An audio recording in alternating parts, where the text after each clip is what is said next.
I really want to say how much I appreciate the work that Defenders of Wildlife and Cascade Conservation, and more specifically Michael and Sean and the great team that they've convened have done on this project so far.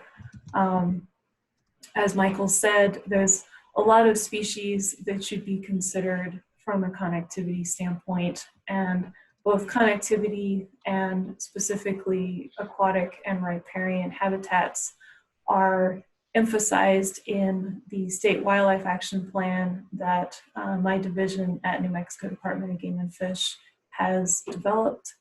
And this project in particular addresses a lot of the conservation actions that are identified in our State Wildlife Action Plan. It also pertains to a lot of the species of greatest conservation need in that plan. And it's also very pertinent to the technical guidance activities that my division is involved with. We have a set of guidelines for the construction of bridges and culverts that are more wildlife-friendly approaches to constructing bridges and culverts.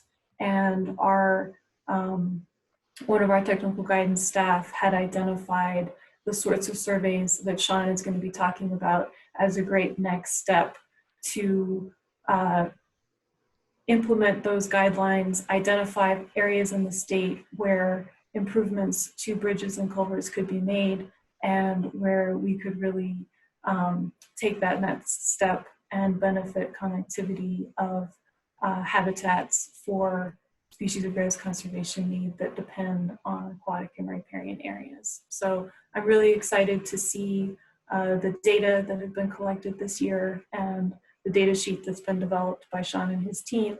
And I'm also excited to see what potential next steps could be for either expanding data collection efforts or implementing habitat enhancement projects on the ground. And I also want to thank Forest Service staff for their involvement with this project, both providing data and providing suggestions for data sheet development. So with that, I'll turn it back over to you guys, Sean and Michael.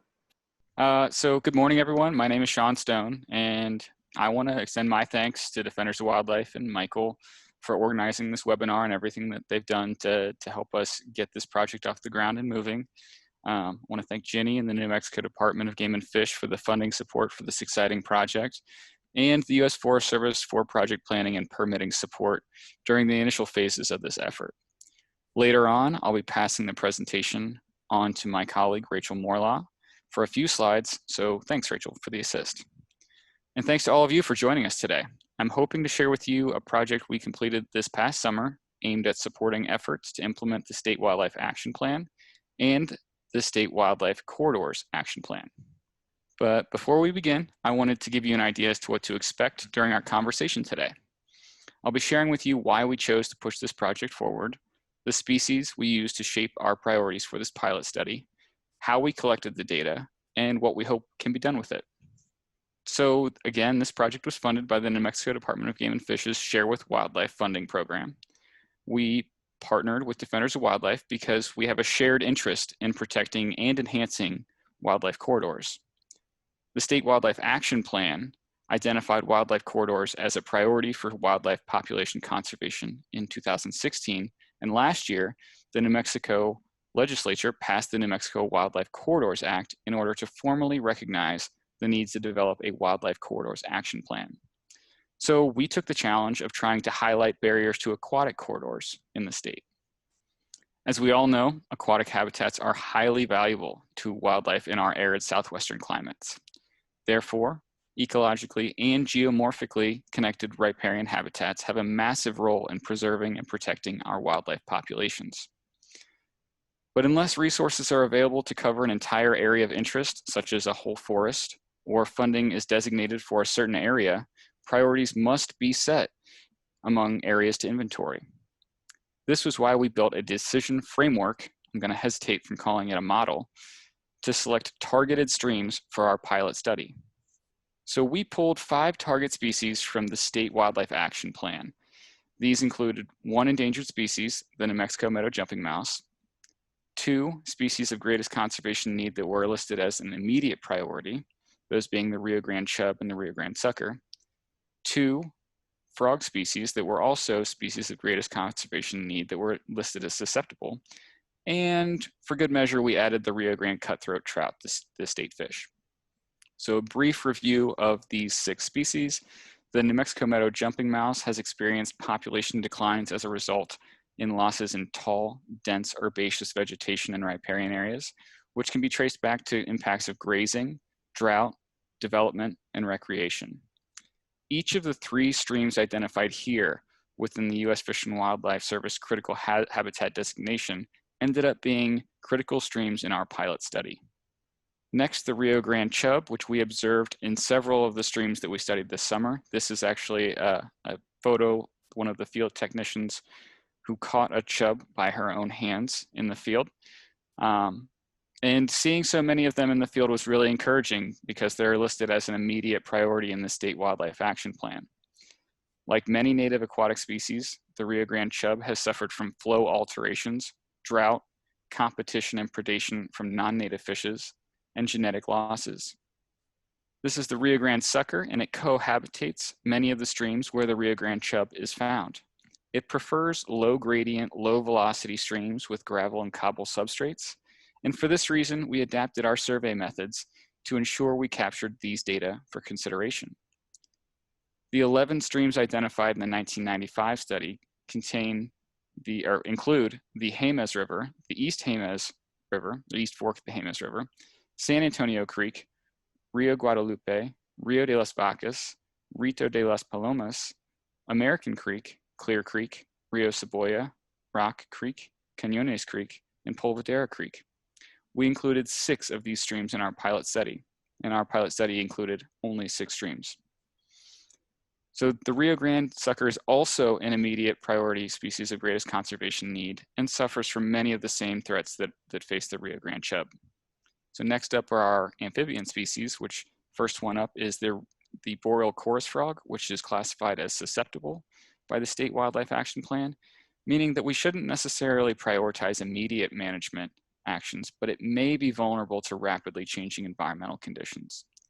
Because it's fairly ubiquitous in any wetted environment and it utilizes upland habitats, we wanted to make sure that our surveys of culverts included the survey of culverts that were terrestrial that connected to those upland habitats. The northern leopard frog is also classified as a susceptible species and overlaps in habitat requirements with both the Rio Grande chub and the Rio Grande sucker. While it's not an immediate priority species of greatest conservation need, threats to this species have resulted in population declines, local extinctions, and disappearance from vast areas of its historical range in the western United States.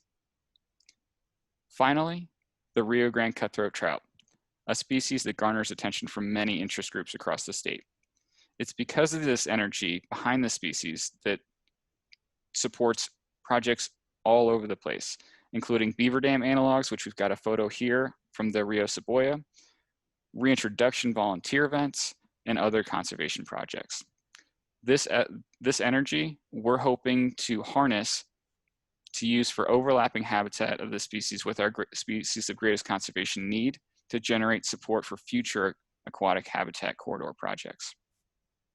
On this slide, we have a map of our 6 target streams, those being the Rio de las Vacas, the Rito de Palomas, American Creek, the Rio Cebolla, the San Antonio Creek, and the East Fork of the Jemez River.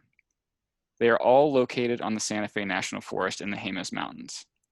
All culverts and bridges surveyed were limited to those on public land, those within a quarter mile of perennial water, and those that represented known habitat for at least 3 of our target wildlife species. At this point, I'd like to turn the presentation over to Rachel Morlaw, our GIS specialist. Good morning, everyone, and thank you, Sean, for getting us started today. And I'll continue now with more on the data collection methods and incorporation of GIS into our field surveys. So this slide here represents the data used in our decision framework for how we landed on those initial 6 streams Sean just mentioned for our pilot project. Sean and I worked together to refine this process so that we could generate a meaningful starting point for these riparian barrier surveys. I believe that the 6 streams that we identified with the help of New Mexico Department of Game and Fish and U.S. Forest Service wildlife biologists represents notably valuable riparian habitats that needed to be assessed for their ability to provide sustained connected riparian habitat for our species of greatest conservation need. And then if we follow this link, we can show you the decision framework outputs that we've uploaded into the ArcGIS online platform for future use in a story map on the ArcGIS platform.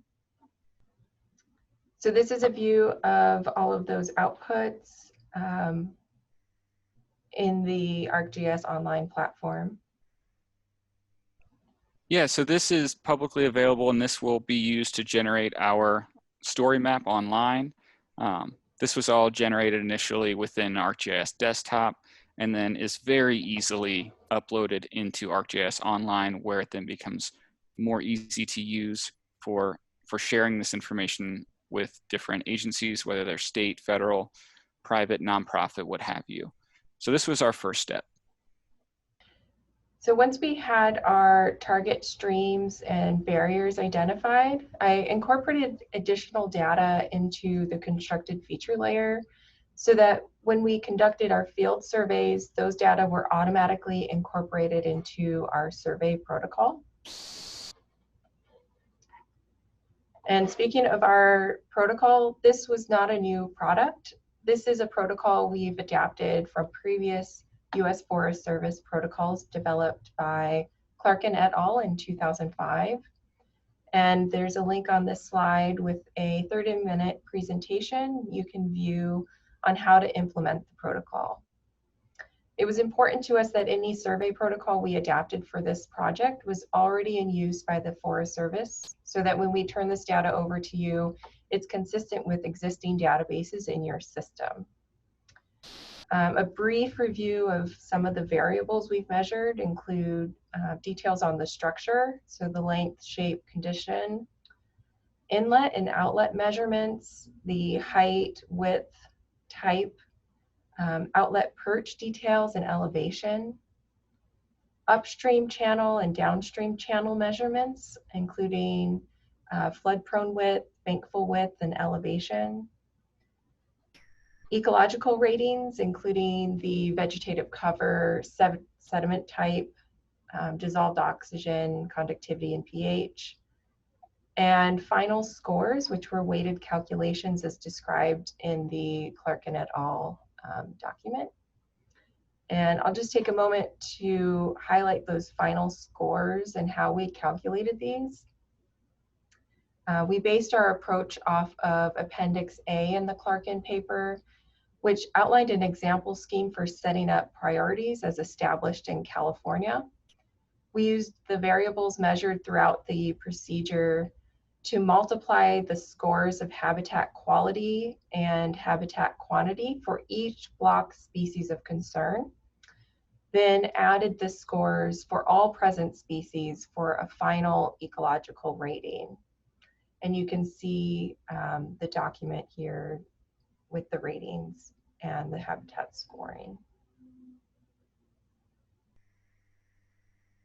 Additionally, there's a link at the bottom of this slide that includes a link to a 30-minute presentation that outlines training for this procedure as written by Clarkin in 2005.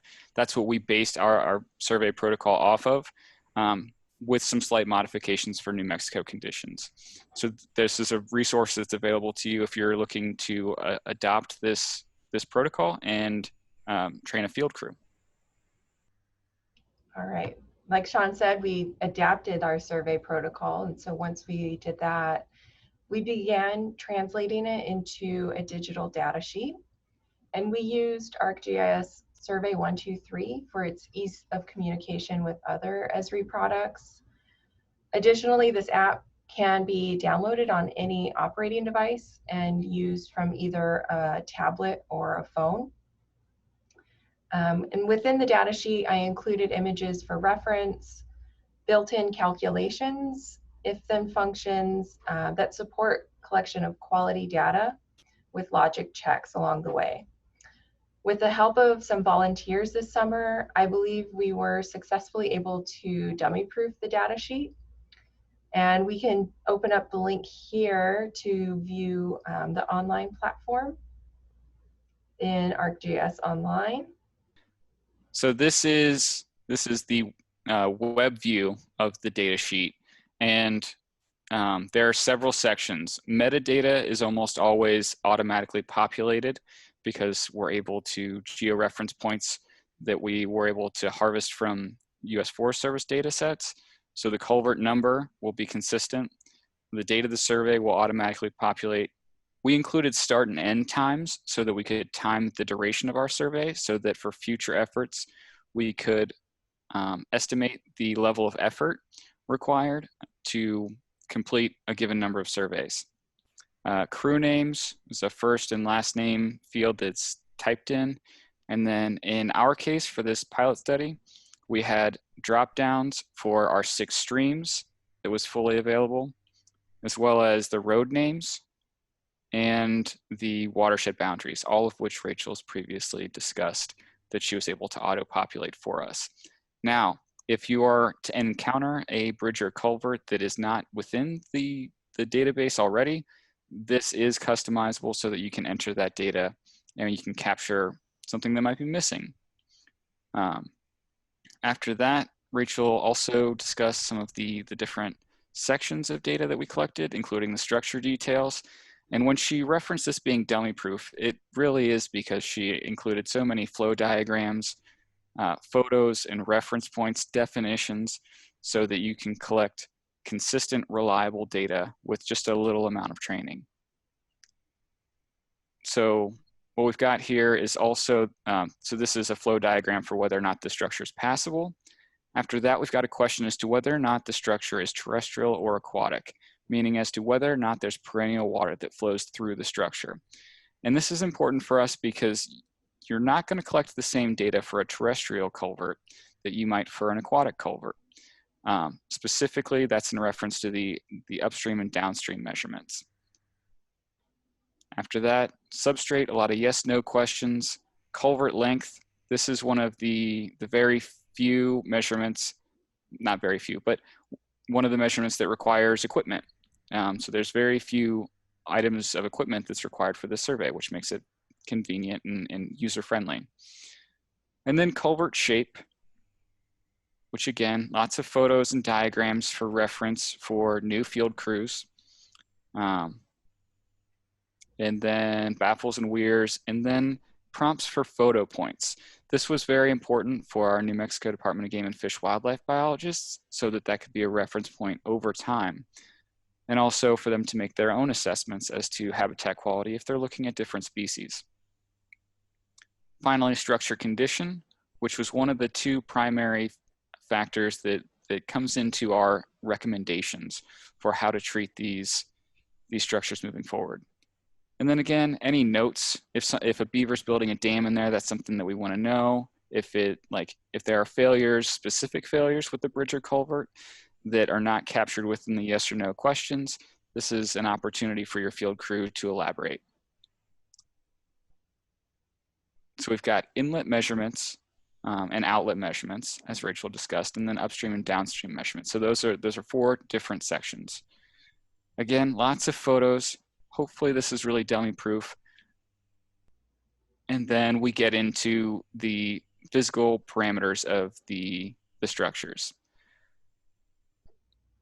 So once we get to this point, this culvert inlet location, that's all georeference data that's pulling from your tablet or phone.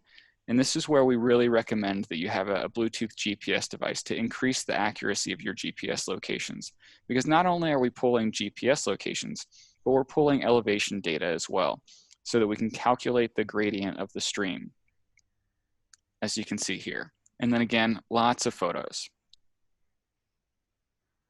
And here we've got the upstream channel measurements. Again, GPS locations, altitude measurements, bank full and flood prone width,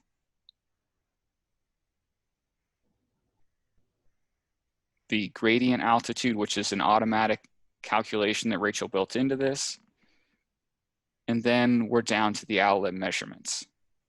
It's important for us for passable corridors to know whether or not it's at stream grade or if there are free falls, especially with our fish and amphibian species. And then to know the extent of the riprap that might be there and free falls into pools.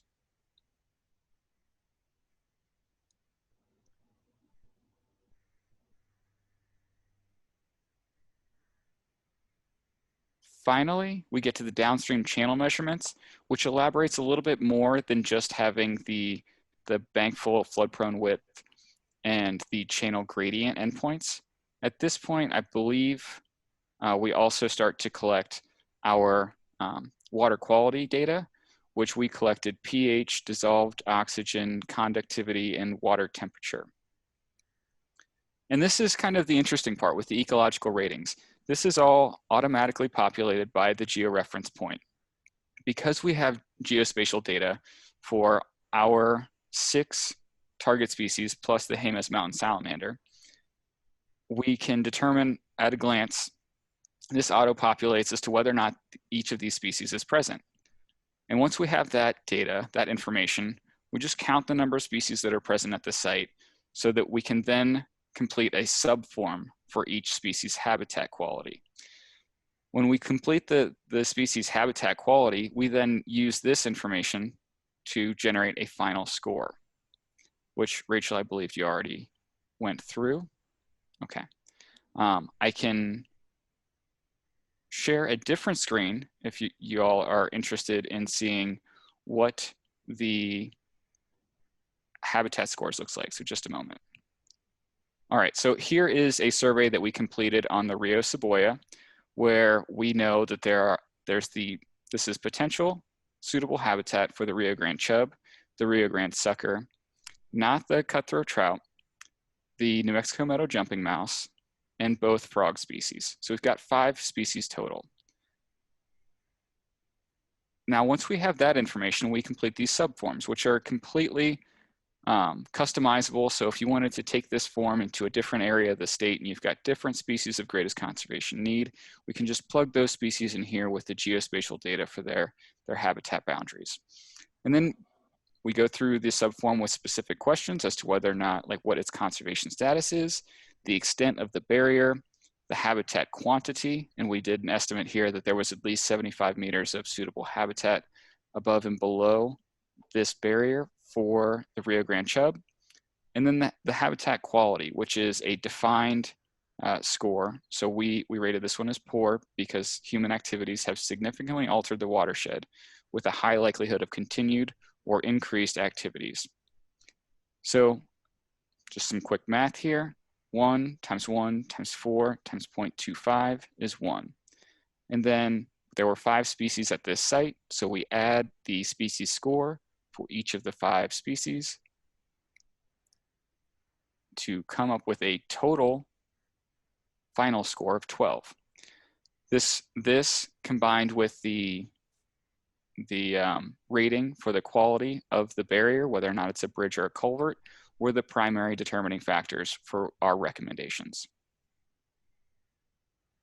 All right, let's get back to the slideshow. Thanks for the detailed look there, Sean. So once we finished developing that data sheet, we wanted all of the survey data, of course, to be geo-referenced. So we built a connection with another Esri product, ArcGIS collector.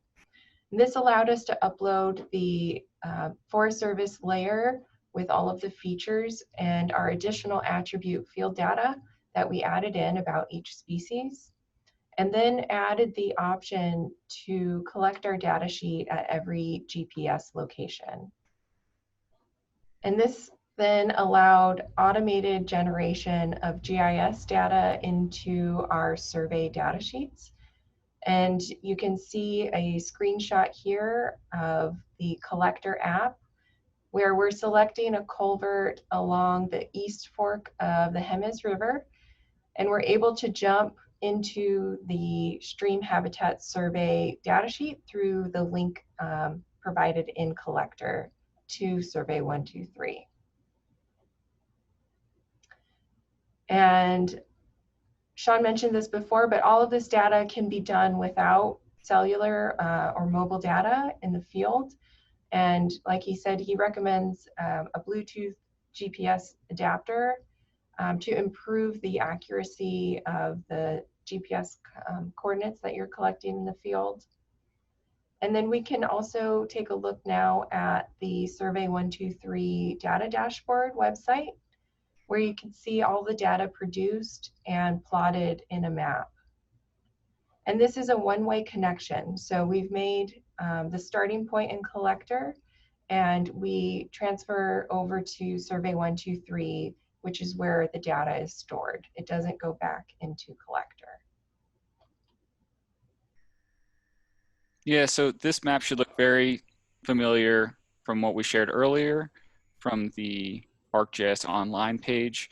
All of the points for each of the barriers has been geo-referenced, but then you've also got all of the survey data freely available here on the right-hand side of the screen.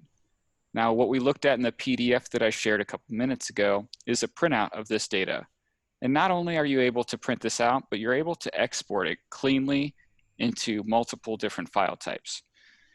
So we can export each, like an individual constructed feature, or we can export like by stream or the entire data set. So that's what we're hoping to be able to export an entire data set and compare that with the Forest Service data that currently exists and supplement that data. Awesome. That's all I've got on the GIS component. So let's hand it back to you, Sean, so you can discuss this year's survey results. Perfect. Thanks, Rachel. I appreciate it. So I wish we were a little bit further along in analyzing the data, but I got married last weekend and I'm on what has been dubbed a mini moon. So I've planned to do a lot of the data analysis starting next week. But in the meantime, I will share some preliminary results with you today. So we will start on the north side of the Jemez along the Rito de las Palomas, where we surveyed 3 culverts. Of these, 2 were in good condition, while 1 was in fair condition. We identified a few small activities that could be done to prolong the life of these culverts and ensure they remain passable for wildlife. Next, we surveyed 4 barriers along the east fork of the Jemez River. Several of these appeared primarily built to drain along recreation areas and parking lots near the Battleship Rock hiking area. I would not recommend any of these for priority management or maintenance activities unless work could be done to shore up the wing walls on the outlet side of the bridge. One of the culverts we surveyed, pictured here, may be a relic, as we never located the inlet and assumed it was buried near the restroom. So this is an opportunity that we see to help update some of the Forest Service data sets. On American Creek, we surveyed 7 culverts. Of these 7 culverts, 6 were rated fair and 1 was in good condition. Very few of these culverts had riparian vegetation associated with them or wetted soil, let alone standing water. As such, these were also rated as low priority for future corridor improvement projects. These last 3 streams held the majority of our surveys, as they were the 3 streams the U.S. Fish and Wildlife Service had identified as critical habitat for the New Mexico meadow jumping mouse. We showed that map a little bit earlier.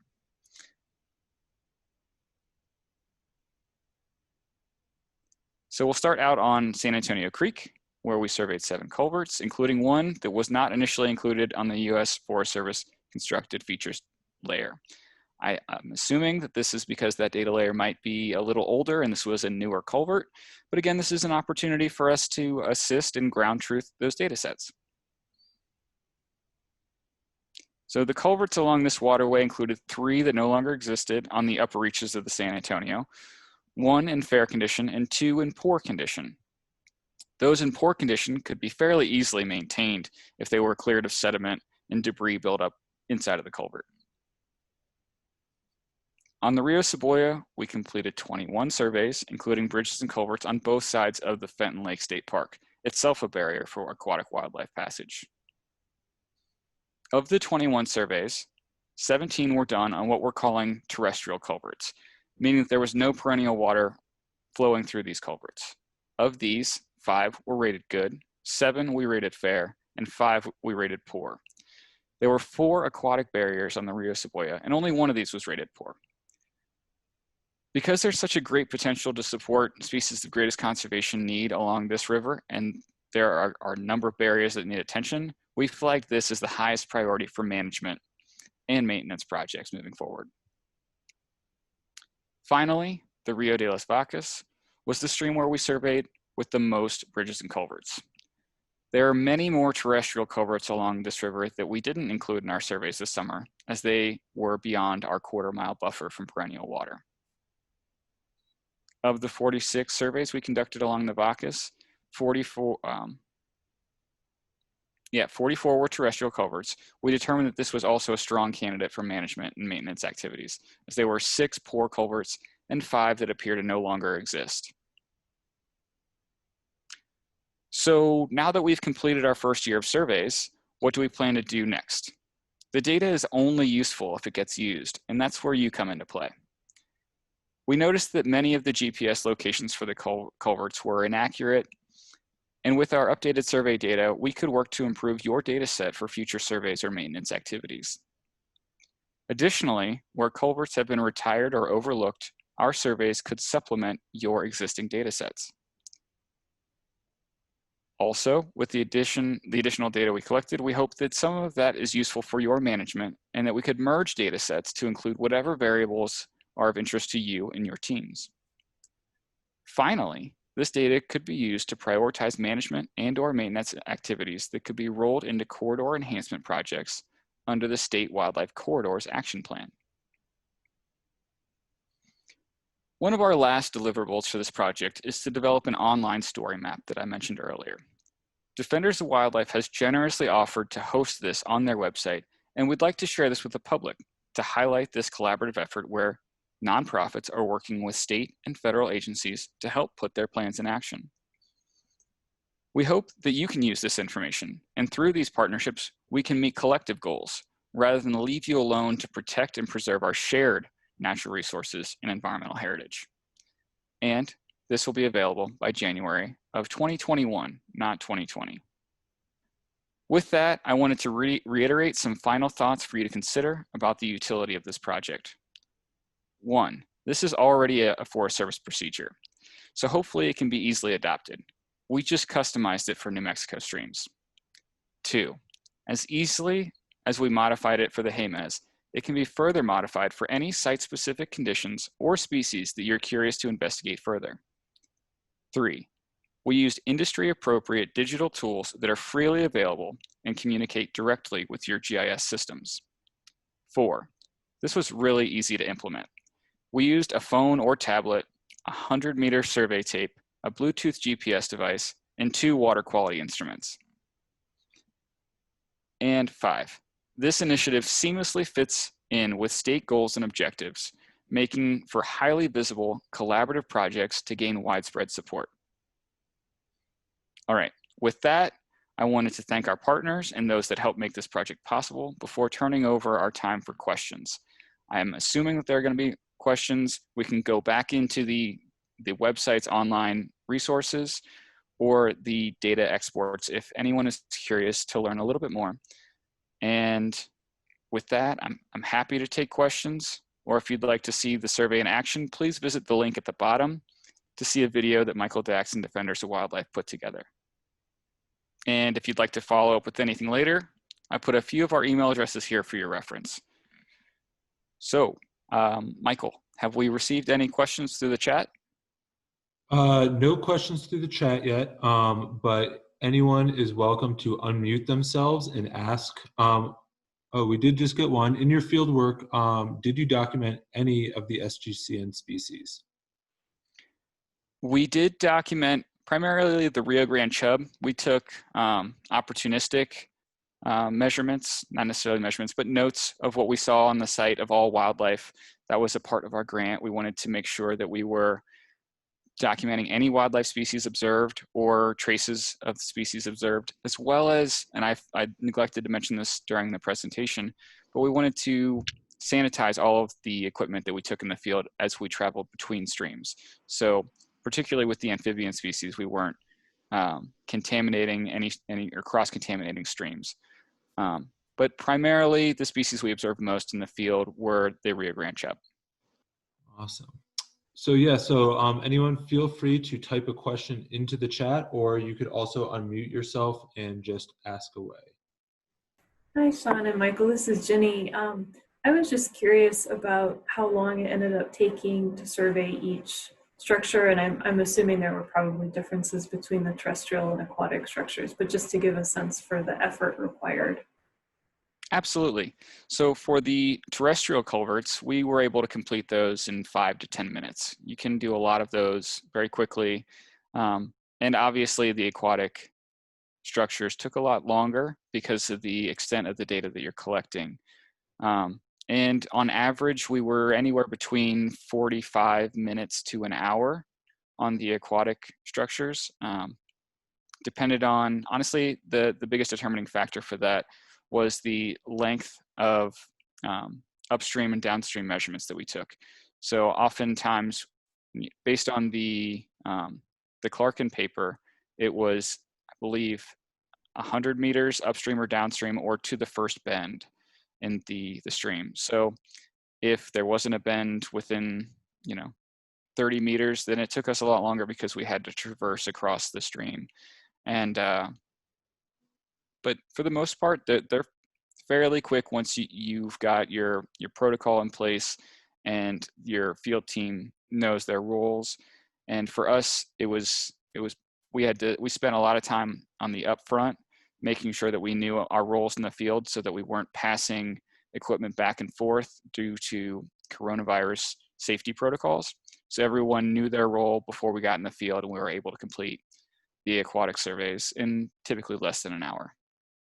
Great, thank you. And just as a follow-up, how big were your crews in the field? The largest group we took out was 3 people. Again, we were trying to limit any sort of contact between people when we went out in the field. I think that if you had more than 3, you'd actually reach the point where you're less efficient in the field because you've got too many people trying to do too little work. Not to say that this isn't a lot of work. It's just that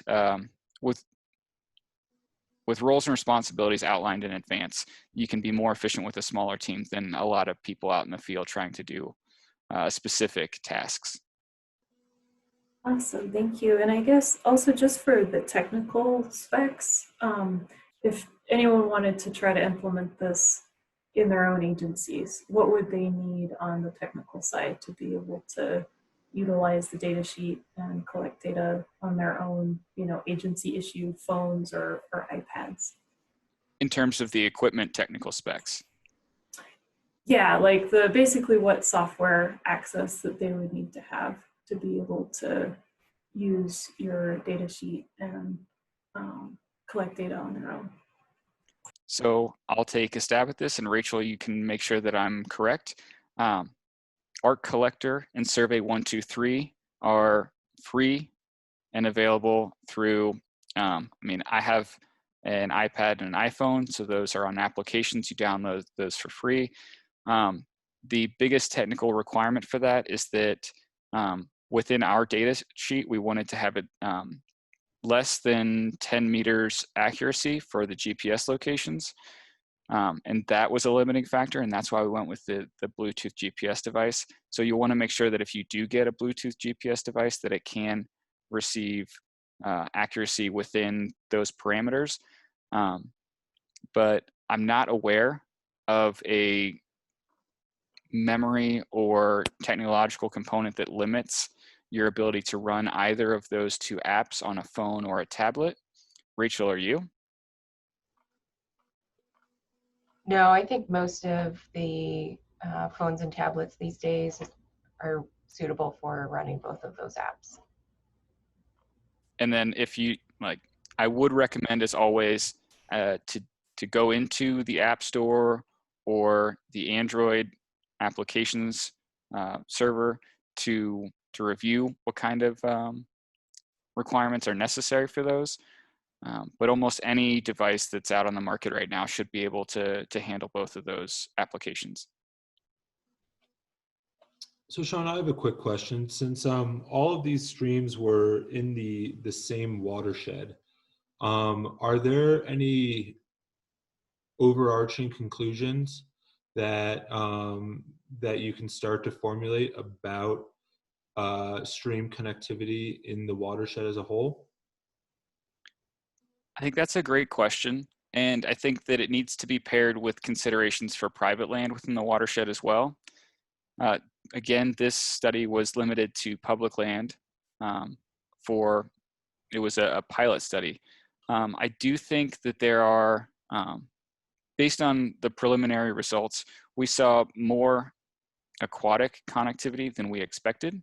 So we're really pleased to see that, and we're pleased to see that there are a few small priorities for the Forest Service that they could tackle to enhance connectivity for our 3 primarily aquatic species. But there's still more streams to be surveyed to really gain a good understanding of the watershed implications.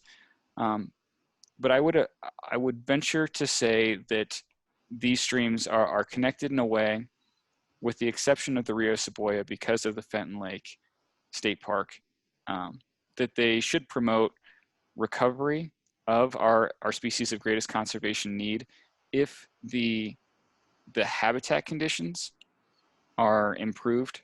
So the limiting factor may not necessarily be the barriers, the bridges and culverts. It may more so be limitations in flow, and also the available vegetation for to shade the water, to create the water conditions that are necessary for some of our species.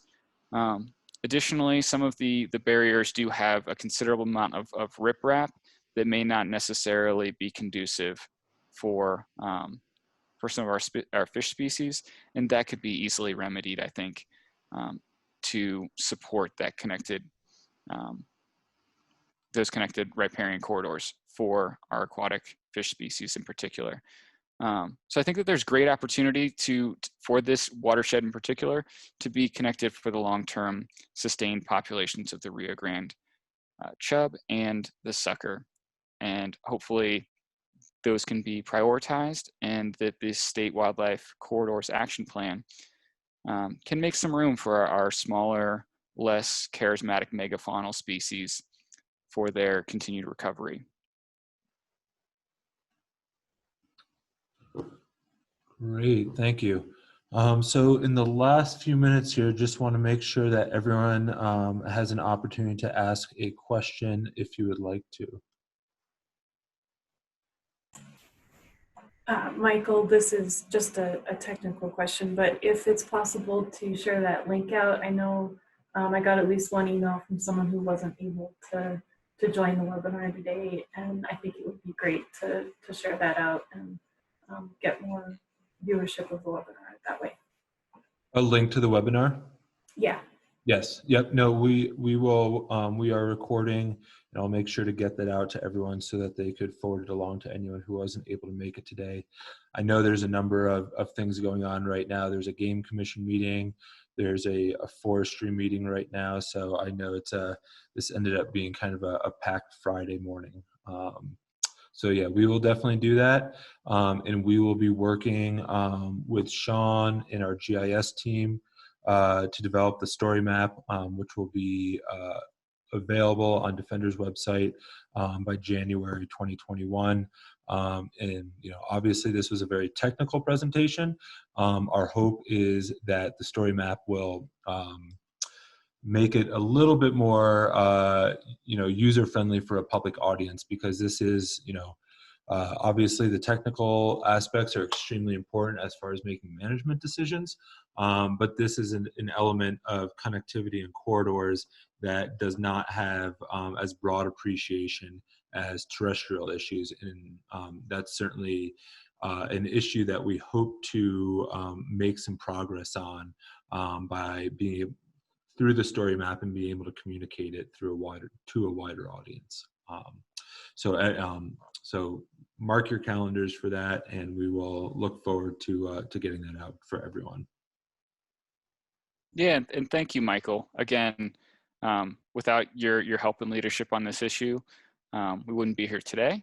And this was a really exciting project. And I know the presentation was technical, and that was intentional because we wanted to show you what we can do and how we can make it simple for you so that you can take this and use it in your watersheds and learn more about the aquatic communities in your districts, so that we can all kind of make priority decisions for the State Wildlife Action Plan and the Corridors Action Plan.